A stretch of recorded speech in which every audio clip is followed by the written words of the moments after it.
कई बार तो हम वो सोचता वो साथ में होता तो अच्छा होता, तो जाते तो दोनों जाते। 1 साल तो हमने ऐसा निकाला, रात को नींद नहीं आती है, सोने का, खाने का, पीने का सब बेकार हो गया।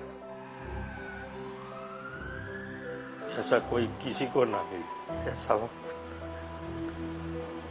जो मैंने देखा, किसी को ना।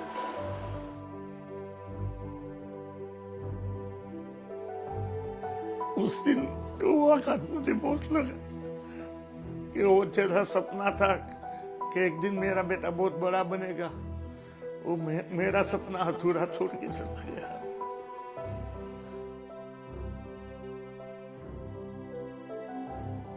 મને ઘરમાં બી નથી રહેવાતું, મારા છોકરા વગર 5 મિનિટ હું છેડો નતો મુકતી મારા છોકરાને.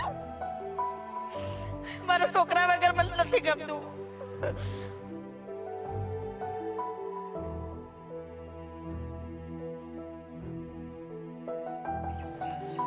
June 12, 2025 changed their lives forever. Their stories are different, their losses are different. But all of them trace the course of their lives back to the same afternoon of June 12, 2025. 1 year has passed since Air India flight AI-171 crashed shortly after takeoff from Ahmedabad's Sardar Vallabhbhai Patel International Airport. The city has moved on. Aircraft continue to climb into the same skies. Tea stalls open each morning as they always have. But grief does not move as quickly as cities do. For the families who lost loved ones, the passage of time has not brought closure. That summer afternoon, the ill-fated flight to London departed from Ahmedabad. But within seconds, the aircraft crashed into a government hostel complex in Meghani Nagar.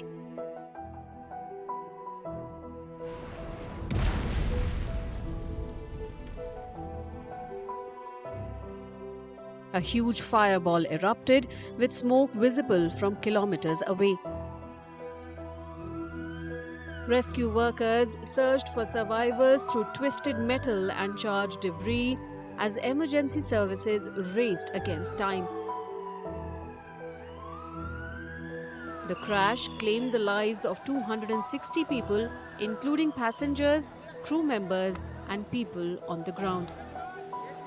Only one passenger survived, Vishwas Kumar Ramesh, a British citizen who miraculously escaped with minor injuries. He later said he was able to unbuckle his seatbelt and crawl out of the wreckage. He was seated in 11A, an emergency exit row seat. Ahmedabad found itself at the center of a national and global tragedy. Behind the numbers were families whose lives were shattered by the loss of loved ones. In London, Akash was waiting for his wife. Like any other couple, they were in constant touch, sharing updates about the flight's status. The time of the last call, the last message exchanged, and those final 10 to 15 minutes are now seared into his memory. उस दिन 1:33 को last message आया था उनका कि take off होने वाला है, अब नेटवर्क नहीं आएगा, मैं पहुंच के कॉल करूंगी। तो मैंने बोला ठीक है, तो आप पहुंचो, मैं तब तक मैं वहां पे पहुंच जाऊंगा और आ जाऊंगा। मैंने बोला शांति से आना, कोई बात नहीं है, मैं वहां पे आपका इंतज़ार करूंगा। तो उस टाइम में एक 1:33 को मेरी बात हुई, फिर 1:39 को मेरी सिस्टर का कॉल आया कि भाई जो मेरी वाइफ जिस प्लेन में आ रही थी, तो उस प्लेन में का मतलब क्रैश हो गया है। It was hope against hope in the days that followed. Akash spent day after day making rounds of the Ahmedabad Civil Hospital, desperately searching for information about his wife. A week later, her body was recovered. Every moment of his life now revolves around memories of the life they shared. उस दिन हमको मेरी wife की body 9 दिन के बाद मिली थी हमको 8 या 9 दिन हुए थे। तो उस टाइम पे तो हमने सिविल के अंदर सुबह के से लेके शाम तक वही इंक्वायरी करते रहो, क्या हुआ क्या हुआ क्या हुआ, बस वही चल रहा था उस टाइम पे। तो आगे का तो अभी तक कुछ सोचा ही नहीं है, और सोचे ऐसे दिमाग की हालत भी नहीं है अभी तो, क्योंकि ये पूरा इंसिडेंट दिमाग में बार बार घूमता रहता है। जो हमने उनके साथ टाइम स्पेंड किया, जितनी बात हुई, जो हुआ, वो आज हर रोज दिमाग में आ रहा है, मतलब वो भूल नहीं पाता मैं। Elsewhere in Gujarat, another family continues to revisit a decision that seemed insignificant at the time. Harshit and Pooja Patel were not originally meant to be on that flight. They had cancelled an earlier booking and rescheduled their journey. Nothing can undo that decision now. Only questions remain, along with the regret of what might have been. पूजा को ऐसे कर भाई थोड़ा late जाए, 10 दिन रह के जाइए, ऐसा था। और थोड़ा इधर उसका काम था तो वो काम निपटा के निकलते, ऐसा बोला। तो कौन सी मेरे को तो पता ही नहीं था कि उन लोगों ने 1 तारीख की टिकट वापस ली है, लेके ही आया था आने जाने की। फिर यहाँ के उसने कैंसिल कराई थी, 12 तारीख को ली थी। Anil Kumar's daughter-in-law had been planning a family reunion. Insisting that he join them in London as soon as possible, Pooja had also applied for his passport under the Tatkal scheme. After the death of his wife a few years ago, Pooja had become the family's anchor. मेरा संबंध तो बाप और दीकरी का जैसा था। बोलता हूँ ना, वो आई तो उसकी मम्मी की मेरे को याद नहीं आती थी जब से मेरे घर में आई। जब से पूजा मेरे घर में आई ना, तब से उसकी मम्मी को मैंने एक दिन याद नहीं किया है, कहीं याद भी नहीं आई है। इतना वो रखती थी मेरे को, कि उसकी कमी मेरे को नहीं हुई है। Like almost everyone else, the family initially believed that it was a minor accident. Anything but a catastrophe. The reality became clear only after they reached Ahmedabad Civil Hospital. ऐसा कोई किसी को ना मिले, ऐसा वक्त जो मैंने देखा किसी को ना। It was not just passengers and crew members who lost their lives. The aircraft had crashed into a hostel complex in Meghani Nagar, killing people in and around the locality. Among them was Akash, the 14-year-old son of Suresh Bhai and Sita Ben. Sita Ben runs a tea stall while Suresh Bhai drives an auto rickshaw. On the day of the crash, Suresh Bhai had asked Akash to deliver lunch to his mother. At the time, Sita Ben had stepped away for a moment, but when the crash occurred, she desperately tried to save her son, suffering burn injuries herself in the process. Their tea stall still opens every day near the site of the crash. But the routines that remain are now carried out in the absence of their only child. તો છોકરાને હું બચાવવા ગઈ પણ છોકરો બચાવી ના શકી હું તો બધી પબ્લિક ભેગી થઈ ગઈ તો હું દોડતી હતી છોકરાને બચાવવા માટે પણ બચાવી ના શકી મને તો રાત દિવસ એના જ વિચાર આવે છે સાહેબ મને ઘરમાં બી નથી રહેવાતું મારા છોકરા વગર 5 મિનિટ હું છેટો નતો મુકતી મારા છોકરાને મારા છોકરા વગર મને નથી ગમતું. The events of that day remain difficult for the family to revisit. So too do the questions of what might have been. 1 साल तो हमने ऐसा निकाला, रात को नींद नहीं आती है, सोने का, खाने का, पीने का सब बेकार हो गया। कुछ नहीं है, क्या करने। Both parents have returned to work. Their son's photograph now occupies a prominent place inside the family home. News of the crash spread at lightning speed, but the search for loved ones continued for hours and for some days.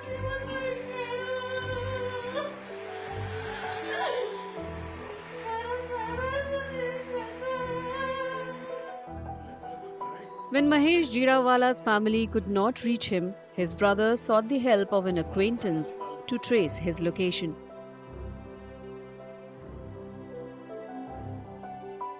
जिसका डर था ना वही हुआ। जब location open किया ना तब पता चला कि मेघानी नगर का ये लोकेशन है जब ब्लास्ट हुआ ना, वहां से 500 मीटर थोड़ा सा दूर। But for days, the family continued to hold on to hope. A week later, a DNA test confirmed that Mahesh had not survived. मेरे 500 मीटर लोकेशन आता था प्लेन क्रैश के पास, इसीलिए हम ढूंढते थे, लेकिन कुछ पता नहीं। और सिविल से फोन आया कि तू मेरा डीएनए तू मेरे, लेकिन हम कैसे ले जाए, मेरा बेटा तो वहां था नहीं। और बोला कि ले जाओ। तो जिस दिन हमें गया तो हमें उसका प्रूफ मांगा, तो प्रूफ में मेरे एक्टिवा का सेशन नंबर दिया है उसने, इसीलिए हमको मानना पड़ेगा।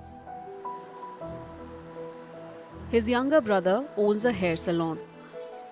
The family says adjusting to life without Mahesh has been extremely difficult. हमें ऐसा ही लगता था कि शूटिंग के काम ने वो बाहर गए, 3-4 महीना हो गया, 5 महीना है। बाकी अभी ऐसे दिल में नहीं लग रहा कि वो एक्सीडेंट में गुजर गए। जो भी प्रॉब्लम होती है उसको हम बात शेयर करते, लेकिन अभी याद बन के सिर्फ रह गई है।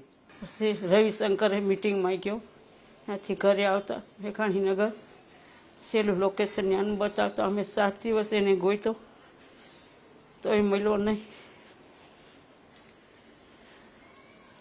બોલ। હું કહું છું મારામાં જાવ એને આત્માને શાંતિ આપશે। નહીં સાહેબ બોલાય મારશે।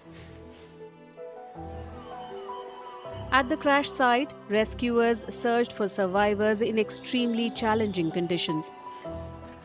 Many still remember their first impressions of the scene.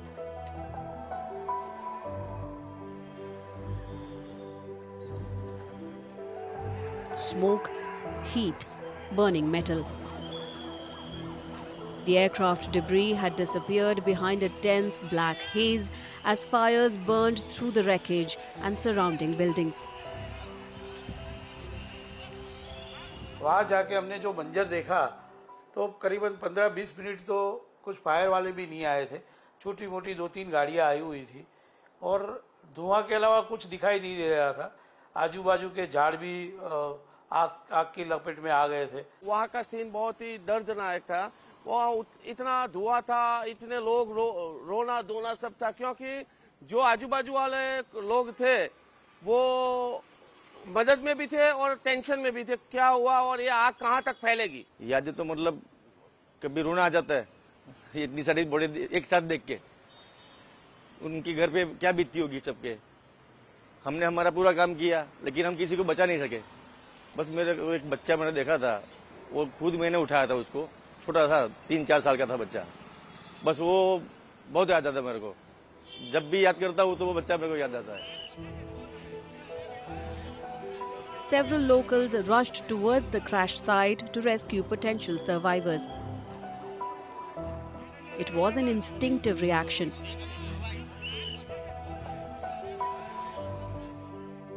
Among them was Rajesh Patel, who was heading home for lunch. Like many others, he initially assumed that it was a major road accident. आग के अलावा और कुछ नहीं दिखाई दिया। आधे घंटे पौने घंटे तक धुआं ही धुआं निकला। फिर तो सारी एजेंसी आ गई। हमने अंदर जाके थोड़ा रिस्क लेके देखा तो ऐसा लग रहा था कि अभी कुछ बचेगा नहीं। तो भी हमने जो भी हाथ में आया वो बॉडी का कोई पार्ट पकड़ो तो पार्ट छूटा हो जाता था। The fire at the crash site was unlike anything the city's emergency services had faced before. The challenge extended well beyond extinguishing the blaze. It required speed, coordination, and a carefully managed response involving multiple agencies. The first priority was clear: rescue. Easier said than done.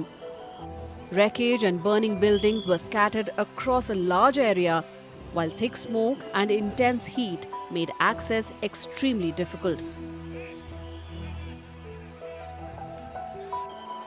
Amid the chaos, rescuers had to ensure that no survivor was left undiscovered.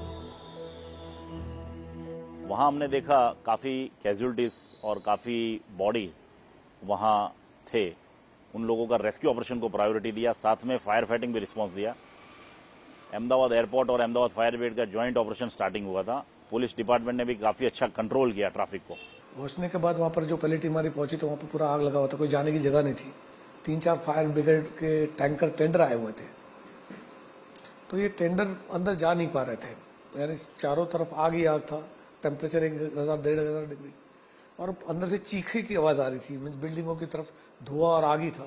एक blasting की RDX blasting या smoke blasting की तरह था। Public भी kiosk थी, बाहर public 3-3 kilometre तक पूरा ट्रैफिक जाम था। The work was physically demanding and emotionally draining. Many say the scenes they encountered remain among the most traumatic of their careers.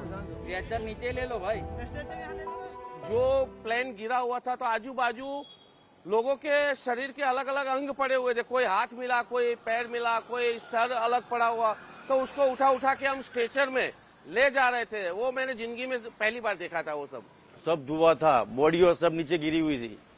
वो प्लेन का पीछे का भाग ऊपर था, वहाँ भी बॉडी, वहाँ ऊपर हॉस्टल थी, वहाँ मेस में सब डॉक्टर खाने आए थे, सब उनको भी ले लिया था जपेट में सबने। वो सब बॉडी निकालते निकालते आंख में आंसू हो गए थे हमारे। उसमें 2-3 बच्चे थे छोटे। वो तो बहुत बड़ी दुर्घटना थी हमारे लिए। At a nearby ambulance control point, crews had just sat down for lunch when they heard a loud explosion. Within minutes, everyone was mobilized. जैसे काम खत्म हुआ दोपहर को 1:30 बजे के आसपास, हम लोग मेरी टीम के साथ खाना खाने बैठे थे। खाना खाने जैसे बैठे इतने में धमाका जोर से सुनाई दिया। सुनाई देने के बाद में मैंने देखा कि हमारी जो कैंपस है सिविल का, उसके पीछे एक धुएं का भूमंडल उठना चालू हुआ है। तो मैंने मेरी टीम को बोला कि शायद कुछ इमरजेंसी है वहाँ पे, तो आप मेरे पीछे एम्बुलेंस लेकर आप पहुँचो। तब तक मैं दौड़ता वहाँ पहुँचा। Their priorities were clear: rescue the injured and evacuate those in danger.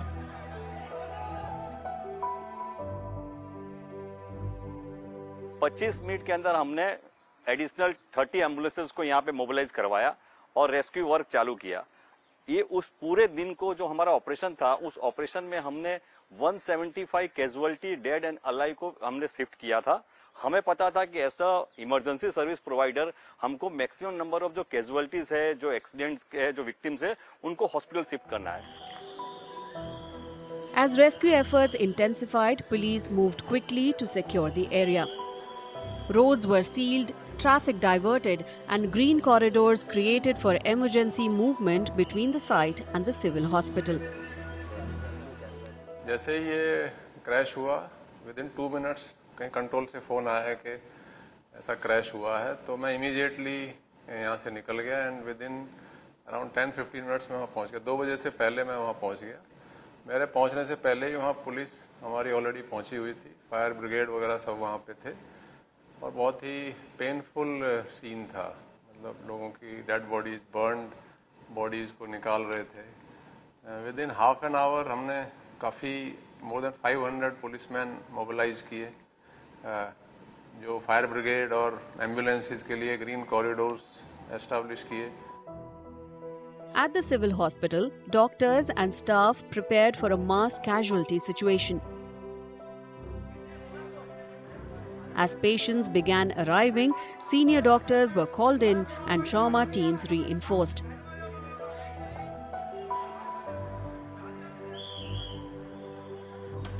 Across the city, private hospitals also opened their doors, many offering treatment free of cost. Gujarat में कहीं भी कोई मास कैजुअलिटी होती है तो बाय एंड लार्ज सारे patient civil में ही shift किए जाते हैं। तो हमारे स्टाफ अदरवाइज रेडी जैसे ही रहते हैं, वो ट्रेंड है कि ऐसी परिस्थिति में कैसे काम किया जाए। हमारा ग्रुप है प्रोफेसर का, एचओडीज का, तो मैंने उसमें मैसेज डाल दिया कि भाई जो लोग भी फ्री है, जो पेशेंट केयर में इमीडिएटली नहीं है, वो सारे लोग ट्रॉमा सेंटर चले जाओ, हमको जरूरत पड़ेगी। और ऐसा हादसा हुआ है। करीबन मैं बोलूँगा कि 45 से 50 मिनट तक पेशेंट का फ्लो आता गया, इंजरी वाले अलग अलग लोग आते गए। Hundreds of relatives started gathering at hospitals where victims were being brought. People searched for loved ones, not knowing whether they had survived. Those who lost loved ones faced the difficult task of identifying bodies. The authorities realized that additional experts would be required. Forensic experts describe it as one of the most demanding identification exercises they have ever undertaken. There are more than 30 steps involved in one DNA analysis. तो उसमें एक पूरा मतलब जब एक stage आने के बाद पता चलता है कि प्रोफाइल मिलेगी कि नहीं मिलेगी। तो बिकॉज ये सभी जो जितने भी सैंपल्स थे हाईली बर्न थे, तो उसमें ये होता था कि फर्स्ट ट्राई में आपको प्रोफाइल ना भी मिले, देन वापस उसको करना पड़ता था। लेकिन जो टीम थी यहाँ पे, उन्होंने पूरे मतलब 24 hours 24/7 up to 15 days they were continuously engage, इसी में रहे। The first 100 DNA profiles were completed within 100 hours.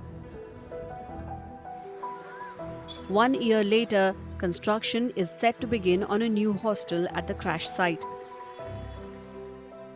The tragedy has left an indelible mark on survivors and those who lost loved ones. Many still struggle to cope with their loss as they try to rebuild their lives, hoping that no one will ever have to endure what they went through.